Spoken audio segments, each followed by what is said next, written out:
اللہ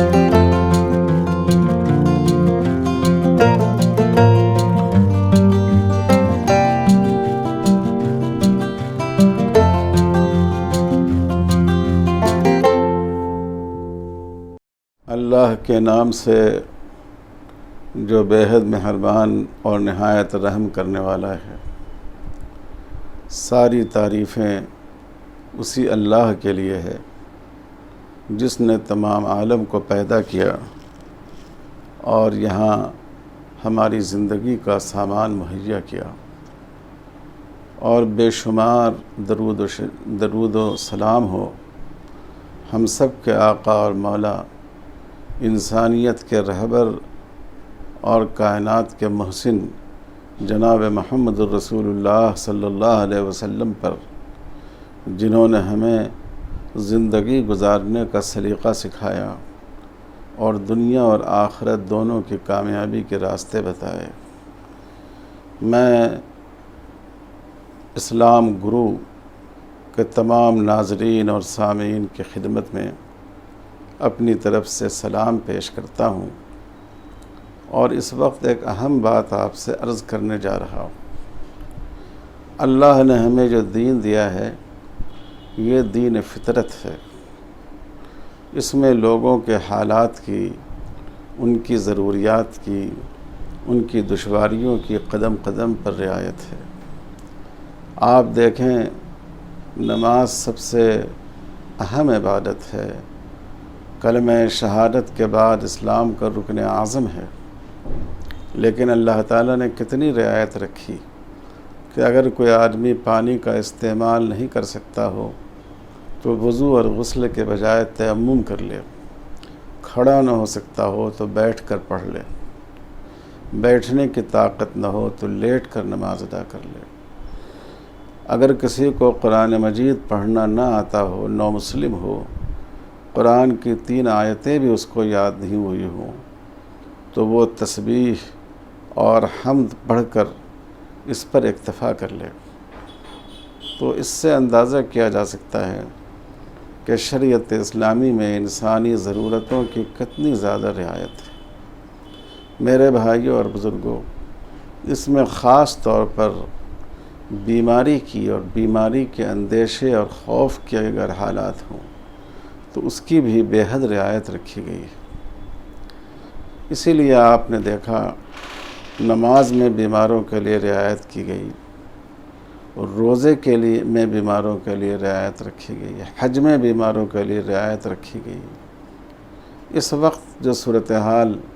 پوری دنیا میں اور ہمارے اس ملک میں درپیش ہے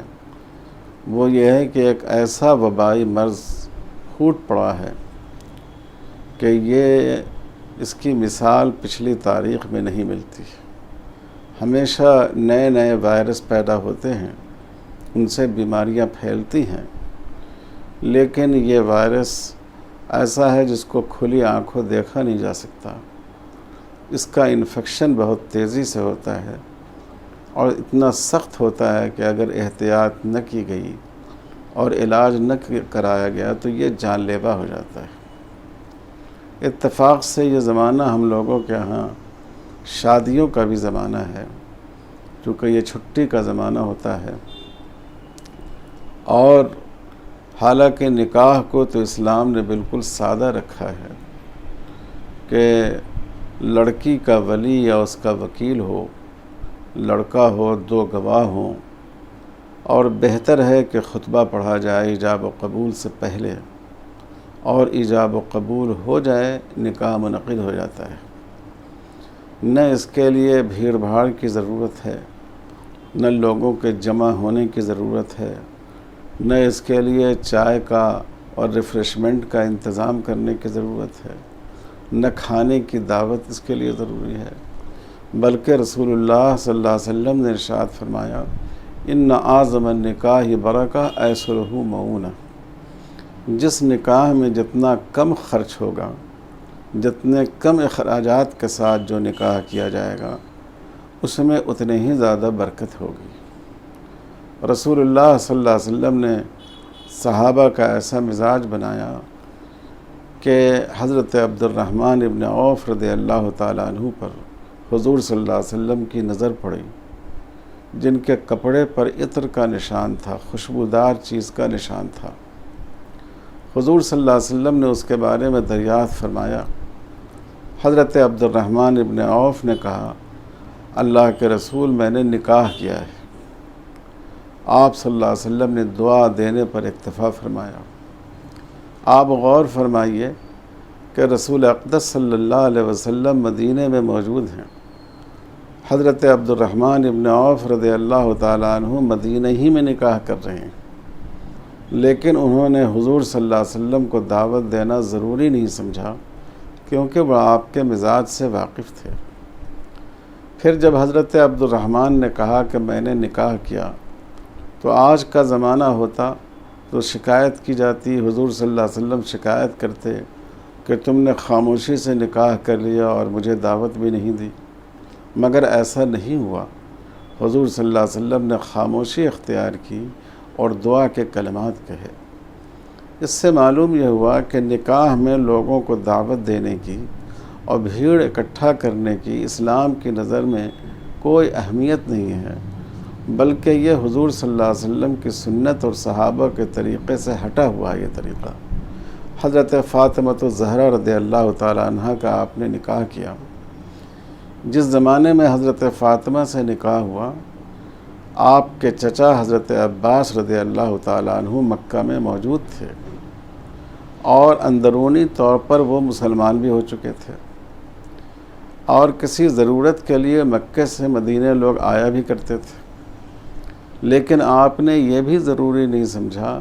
کہ اپنے چچا سیدنا حضرت عباس رضی اللہ تعالیٰ عنہ کو اطلاع کر کے مدعو کریں، وہ آئیں تب ان کا نکاح کیا جائے۔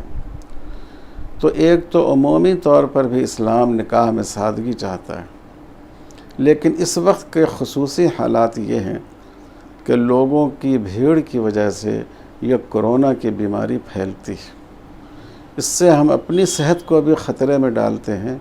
اور اپنے دوسرے بھائیوں کے صحت کو بھی خطرے میں ڈالتے ہیں۔ اپنی جان بچانا بھی شرعاً واجب ہے، اور دوسروں کی زندگی کی اور صحت کی حفاظت بھی شرعاً واجب ہے۔ اس لیے میں آپ تمام حضرات سے درخواست کرتا ہوں کہ اگر موجودہ حالات میں نکاح کی تقریب رکھیں تو اس کو بالکل سادہ رکھیں، 2 4 5 آدمیوں سے اس تقریب کو انجام دے لیں، انشاءاللہ آپ کی صحت بھی محفوظ رہے گی، قانون کا بھی پالن ہوگا، اس کی بھی پیروی ہوگی، اور رسول اللہ صلی اللہ علیہ وسلم کے ارشاد کے مطابق اس رشتے میں اور اس نکاح میں برکت ہوگی۔ اللہ تعالی ہم سب کو توفیق عطا فرمائے۔ میں نے سنا کہ یہ پروگرام اسلام گرو کا یہ کسی کمرشیل اور تجارتی مقصد کے لیے نہیں، بلکہ دعوتی اور اصلاحی مقصد کے لیے یہ پروگرام منعقد کیا جاتا ہے۔ اس نسبت سے میں آپ حضرات سے گزارش کرتا ہوں کہ آپ اس سے زیادہ استفادہ کریں اور زیادہ سے زیادہ اس سے فائدہ اٹھائیں۔ والسلام علیکم ورحمۃ اللہ وبرکاتہ۔